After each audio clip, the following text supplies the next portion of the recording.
गजाननं भूतगणाधिसेवितं कपिध्वजं फलचारुभक्षणम् उमासुतं शोकविनाशकारकं नमामि विघ्नेश्वरपादपङ्कजम्।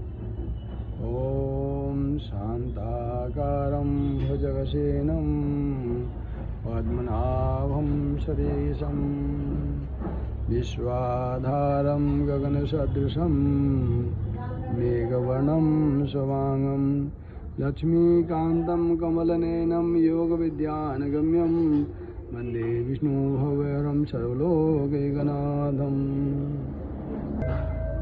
आज आम्ल की एकादशी मानदाता जी महाराज कहते हैं, हे वशिष्ठ जी महाराज, यदि आपकी मुझ पर कृपा है तो कोई ऐसे व्रत के बारे में बतलाइए जिससे मेरे जीवन का कल्याण। महर्षि वशिष्ठ जी कहने लगे कि राजन, व्रत तो बहुत हैं, लेकिन सभी व्रतों में उत्तम व्रत जो है वो एकादशी है। और आज ये फाल्गुन मास के शुक्ल पक्ष की जो एकादशी है, ये आम्ल की एकादशी है। इसका व्रत करने से 1000 गौदान का फल प्राप्त होता है। एक वैदिश नगर में कहते हैं कि ब्राह्मण, क्षत्रिय, वैश्य, शूद्र चारों वर्ण के लोग आनंद से रहते थे। इस नगर में सदैव ही वेद ध्वनि गूंजा करती थी। पापी दुराचारी नास्तिक उस नगर में कोई था ही नहीं। चैत्रनथ नाम का चंद्रवंशी राजा वहाँ राज्य करते थे और कोई भी दरिद्र और कंजूस भी नहीं था। एक समय फाल्गुन मास के शुक्ल पक्ष की आम्ल का एकादशी आई। उस दिन राजा, प्रजा, बाल, वृद्ध सबने हर्षपूर्वक व्रत किया।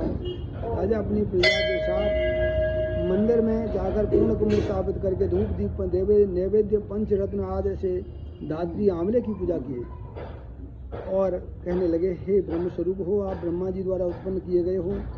समस्त पापों का नाश करने वाले आपको नमन है, नमस्कार है, कोटि कोटि नमन है। मेरा अर्घ्य स्वीकार करो। श्री रामचंद्र जी द्वारा सम्मानित हो, मैं आपसे प्रार्थना करता हूँ मेरे सभी पाप नष्ट हों। उस मंदिर में सबने रात्रि का जागरण किया। रात्रि के समय वहाँ एक पहेलिया आया जो अत्यंत पापी दुराचारी था। उसने अपने कुटुंब का पालन करने के लिए जीव हंस्य इत्यादि करता था। वो प्यास से अत्यंत व्याकुल होकर के पहेलिया इस जागरण को देखने के लिए मंदिर के कोने में बैठ गया और भगवान नारायण की एकादशी महात्म की कथा सुनने लगा। इस प्रकार मनुष्यों की भांति उसकी रात्रि जागरण में बीते हो गई। प्रातःकाल सब अपने अपने घर चले गए। कुछ समय पश्चात पहेलिया की मृत्यु हुई और वह व्रत के प्रभाव से राजा विदुरथ के घर में जन्म लिया और उसका नाम वसुवत रखा गया। युवा होने पर चतुर्मुखी सेना के साथ धन धान्य से युक्त होकर के 10,000 ग्रामों का पालन करने लगा।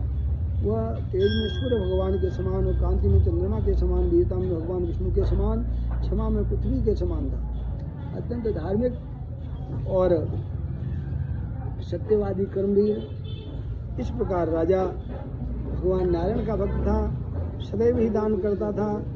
एक दिन शिकार खेलने के लिए गया। पहाड़ी मलेच्छों ने उसे घेर लिया और कहने लगे, अरे मारो। इस प्रकार जो है उसे नाना प्रकार के अस्त्र शस्त्रों से मारने लगे, लेकिन वो अस्त्र शस्त्र पुष्प की तरह ऊपर गिरने लगे। राजा जब क्षेत्र में आया, उसने देखा कि पहाड़ी मलेच्छ जितने दुष्ट राक्षस थे सब मरे हुए पड़े हैं।